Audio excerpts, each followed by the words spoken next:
मेरा नाम है लक्ष्य दत्ता और आप सुन रहे हैं तुमने किसी से कभी प्यार किया है पार्ट 9।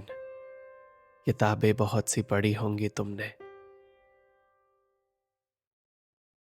वक्त काफी तेजी से बढ़ने लगा था और वक्त को आगे बढ़ता देखकर मुझे अपनी जिंदगी छोटी लगने लगी थी।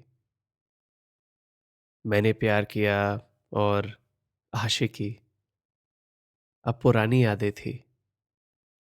अब मुझे बाजीगर और डर जैसी फिल्में अच्छी लगने लगी थी। और जिस तरह उन दोनों फिल्मों में शाहरुख खान बाहर से हीरो दिखता है और अंदर से विलन निकलता है, उसी तरह मेरी जिंदगी में सलोनी की एंट्री हुई। दिल्ली 1993। मेरी बड़ी मासी रहती थी दिल्ली में। 12th क्लास की समर हॉलिडेज में मैं 2 हफ्तों के लिए उनके घर रहने गया था। और मैंने तो 11th में ही डिसाइड कर लिया था कि कॉलेज करने के लिए तो मैं दिल्ली ही आऊंगा। दिल्ली के बारे में ऐसा क्या कहूं जो पहले नहीं कहा गया है। मुझे लगता है कि मेरे पैदा होने के बाद से हम लोग हर साल मासी के घर आते थे। और मेरी नज़रों में तो दिल्ली हर साल 10 साल आगे बढ़ता था। अगर चंडीगढ़ एक झील है तो दिल्ली है नायाग्रा फॉल्स। इस साल ये 93 में मैं दिल्ली अकेला आया था। मेरा कज़न मुझसे 1 साल बड़ा था और अभी कॉलेज में था, तो रोज़ शाम तक घर पे मैं अकेला ही होता था। बोर्ड्स का प्रेशर था और अगर दिल्ली यूनिवर्सिटी की किसी अच्छी कॉलेज में इकोनॉमिक्स ऑनर्स में एडमिशन लेनी है तो मेहनत तो करनी थी। तो चंडीगढ़ हो या दिल्ली, मेरा आधा से ज़्यादा दिन तो किताबों में ही रहता था। दिल्ली की एक लौती कमी है उसकी गर्मी, लेकिन चंडीगढ़ में मेरी आदत थी बाहर बालकनी में पढ़ने की। मासी को मेरी इतनी चिंता होती थी कि उन्होंने मेरे आने से एक दिन पहले ही मेरे लिए अपनी बालकनी में कूलर लगवा लिया।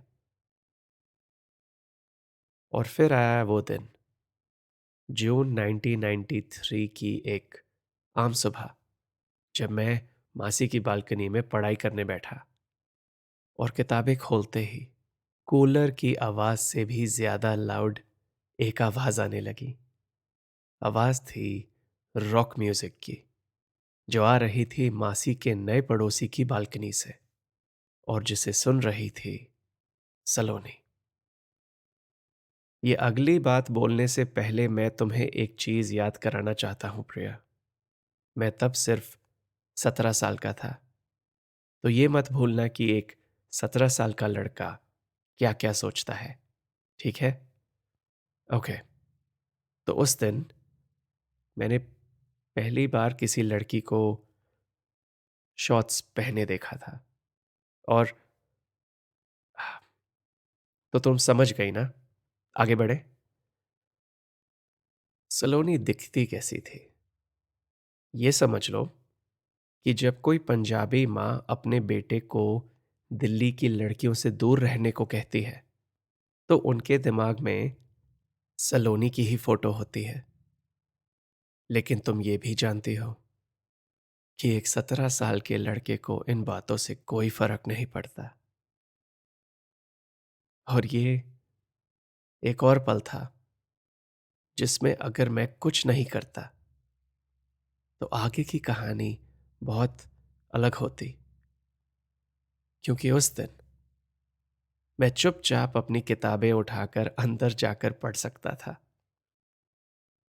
लेकिन मैंने ऐसा नहीं किया ऑब्वियसली। मैंने कूलर बंद किया और सलोनी को आवाज कम करने का इशारा किया। सलोनी ने ना मेरी तरफ देखा, ना ही उसे मेरी आवाज आई। तो अगले 3 मिनट मैं अपनी किताबों को खोलकर छुप छुप कर सलोनी को हर कुछ सेकंड के बाद देखता रहता। फिर एकदम अचानक से गाना बीच में रुक गया। जब मैंने आंखें किताब से निकाली तो देखा कि सलोनी मुझे घूर रही है। उसने मुझसे पूछा कि क्या मैं उसे घूर रहा हूं। तो मैंने कहा कि ये तो मैं भी कह सकता हूं। इस बात पर वो हंसी और हमारी बातें शुरू हो गई। हम रोज बालकनी में मिलने लगे। वो मुझे किसी अमेरिकन रॉक बैंड या हॉलीवुड की फिल्म के बारे में बताती और मैं सुनता रहता। हम मेरी नोटबुक को पास करके जीरो काटा खेलते और मैं हारता रहता।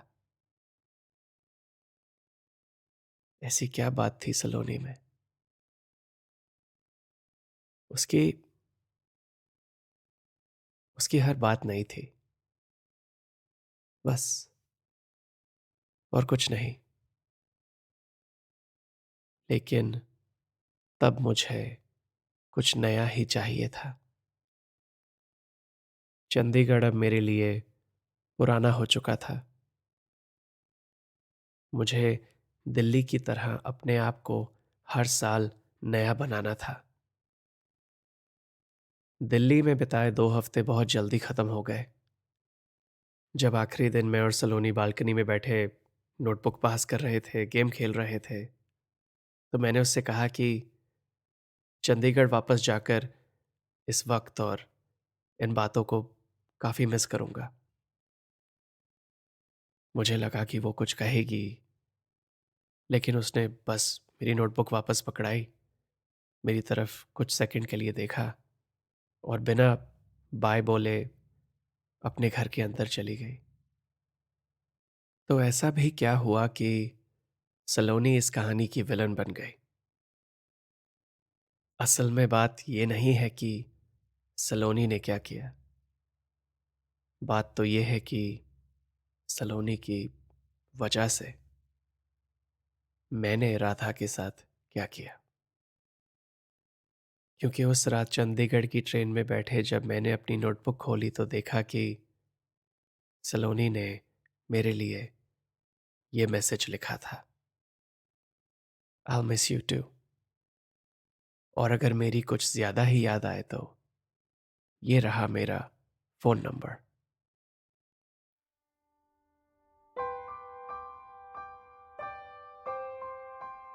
मेरा नाम है लक्ष्य दत्ता और आप सुन रहे हैं लॉन्चोरा का पॉडकास्ट तुमने किसी से कभी प्यार किया है। ये एपिसोड आपको कैसा लगा मुझे बताइए इंस्टाग्राम पर @LAKSHYA.D। और वहाँ आपको मेरी बायो लिंक में मिलेंगे मेरे और लॉन्चोरा के बाकी सारे podcast as well as links to our online store, जहाँ आप मेरे बनाए कुछ प्रोडक्ट्स खरीद सकते हैं to support me and my podcast. Priya की कहानी अभी बाकी है। मिलते हैं अगले एपिसोड में, जिसका नाम है पार्ट 10, मेरा दिल भी कितना पागल है।